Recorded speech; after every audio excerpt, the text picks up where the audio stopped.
Bonjour tout le monde! Hi everyone! Welcome back to the channel. I'm happy to be with you guys for today's video.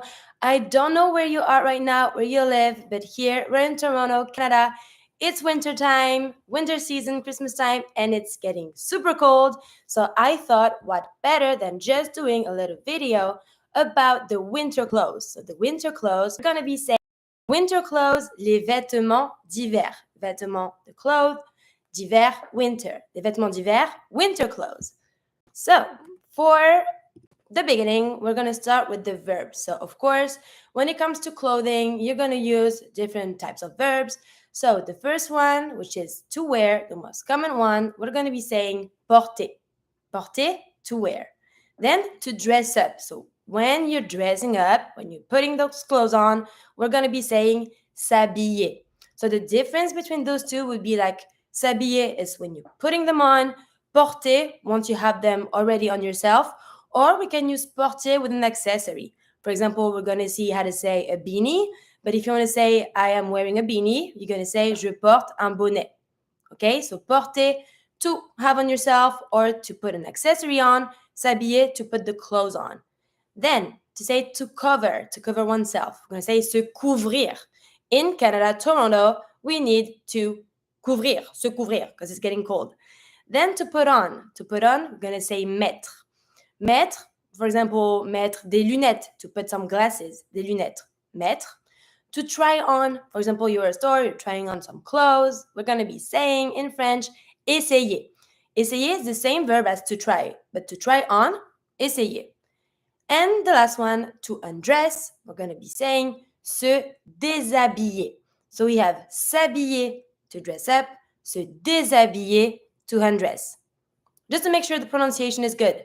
Porter, s'habiller, se couvrir, mettre, essayer, et se déshabiller.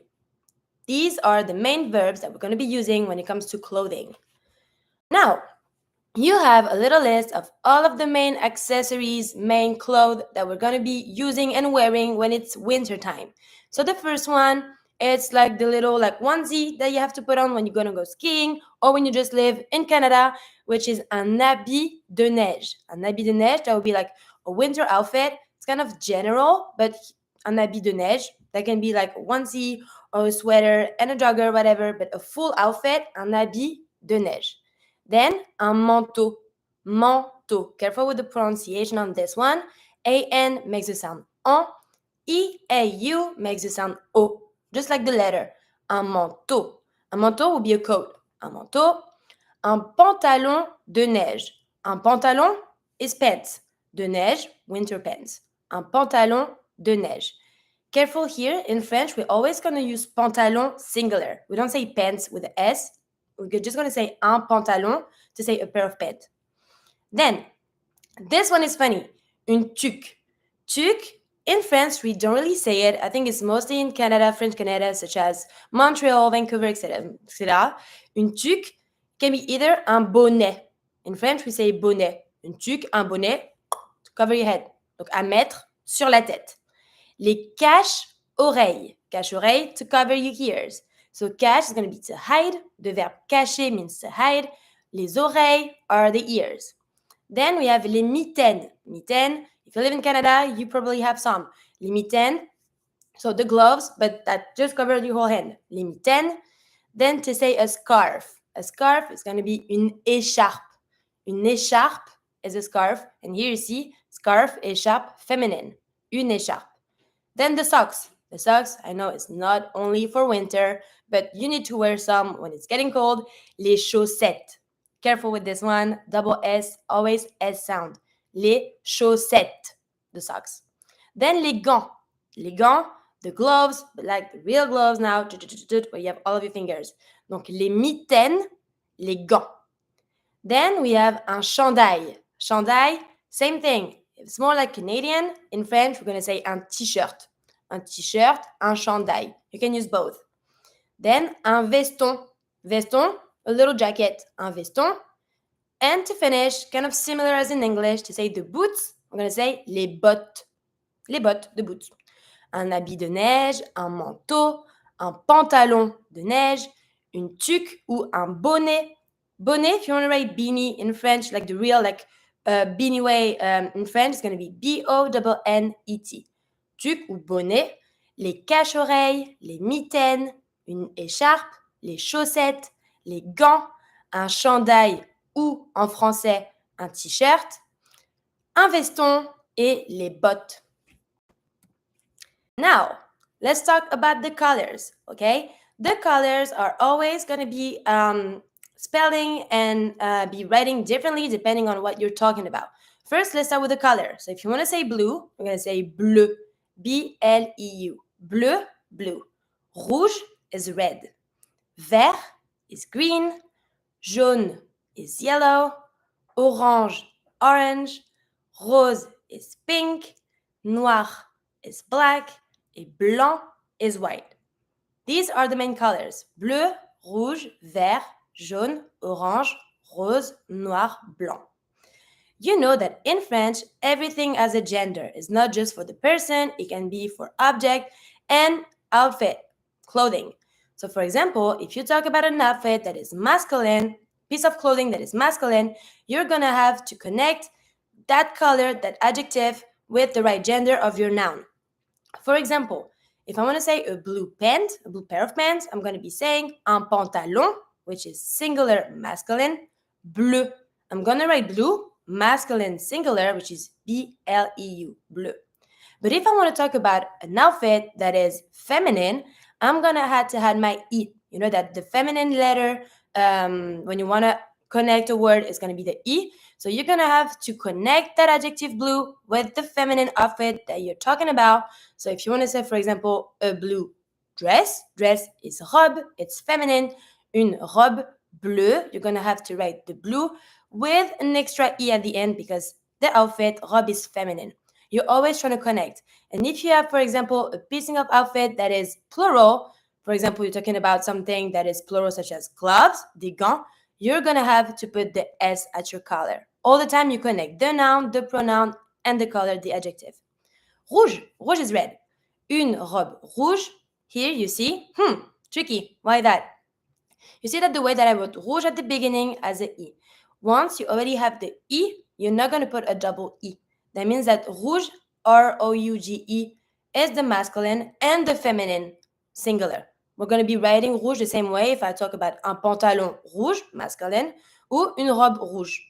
I was able to add my E at bleu because bleu didn't have any E at the end. But rouge, I already have my E at the masculine, so it's going to remain the same when it's going to be feminine. Une robe rouge, a red dress. Des gants verts. Gants, gloves. Des gants verts. You see that now gloves, gants is plural. So because it's plural, my color vert is going to take an S. I'm putting everything plural. Des gants verts, green gloves. Then, un bonnet jaune. Bonnet, beanie. Jaune, same thing. Bonnet is masculine, but you see that jaune already has the E when it's masculine. So I'm not gonna change anything. I'm just gonna put the E. But if this was, for example, a yellow dress, I would have kept the same way. Une robe jaune. I having my E, I keep my E. But I'm gonna add one if there's none. Then, des mitaines orange. Mitaine is plural, orange takes an S. Des bottes rose. Same thing here. You see that rose is about the boots. So because I'm referring to the boots that are plural, I'm going to put my S at rose. Donc pink boots. Then une écharpe noire. Noir, you see the way I wrote it? It's N-O-I-R. It's the way to say black. But now because I'm referring to a scarf, une écharpe, it's feminine, and there's no E when I write noir, black, normally, masculinely, I'm going to be able to add my E for the feminine. Une écharpe noire takes a E. But if I want to say a black pant, un pantalon noir, no E. I'm just going to add my E when the noun that I'm referring to is feminine. Then, un manteau blanc. Un manteau blanc, a white coat. Blanc is the masculine. Manteau, here you see that because it's un, it's masculine. So I'm keeping my adjective, my color, masculine. But for example, if I wanted to say white dresses, we know that dress is robe. Robe is feminine. So now if I want to say dress is plural, it's going to be robe, feminine, and plural. So this time I'm going to have to put my feminine ending at my color plus the S because it's plural.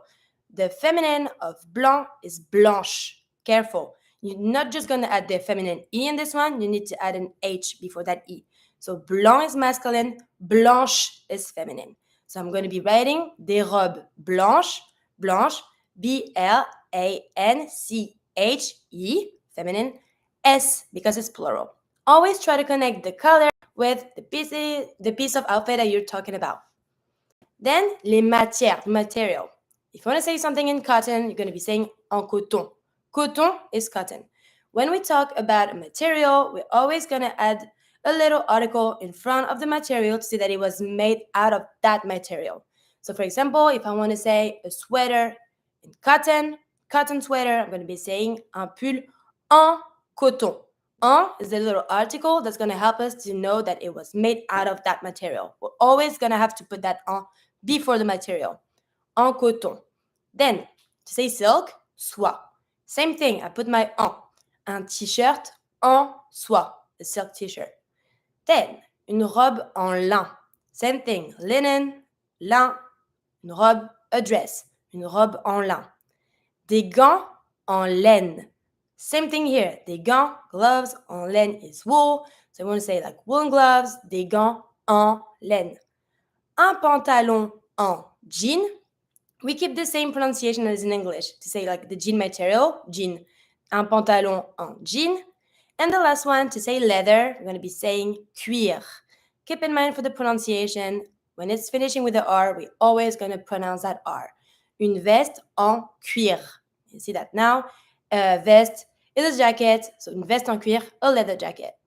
Alors, coton, soie, lin, laine. Because there's my E at laine, I'm pronouncing the N, but I'm never going to pronounce the E that has no accent at the end. So I'm not going to say laine, I'm going to say laine. Jean et cuir. Let's talk about the different styles, because it's not because it's winter and it's super cold that we cannot be different type of style. So the first one, to say chic, we're going to be saying same thing, chic, c'est chic. And every time, because it's an adjective, I'm going to connect my adjective, plural or singular, depending on what I'm talking about. So if I'm talking about something that it's plural, I'm going to be adding my S at the adjective. If not, we're just going to keep it without the S. To say elegant, élégant. Same thing, we just needed to add the accent, élégant.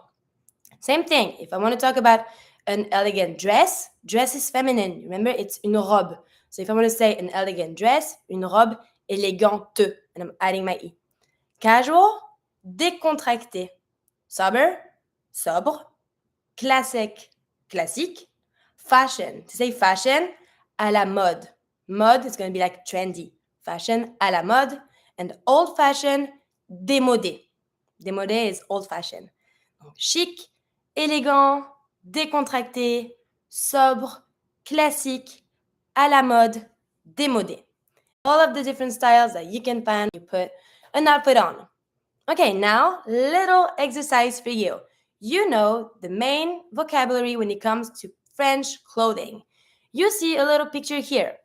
You have some little numbers, and on the side, you have some words. Those words are not put at the right place. So, for example, the number 1 is not le pull. I want you to tell me what the number 1 is, etc. You know all of them, so you're capable of placing the right words to the right outfit. That's easy, okay? If you have any questions, same as usual, you dictate. I wish you a good end of your week, good holidays for those who have some, and I just cannot wait to see you next week for another video. And please, if you're in a cold country, don't forget to put on the mettre vos vêtements d'hiver. Salut!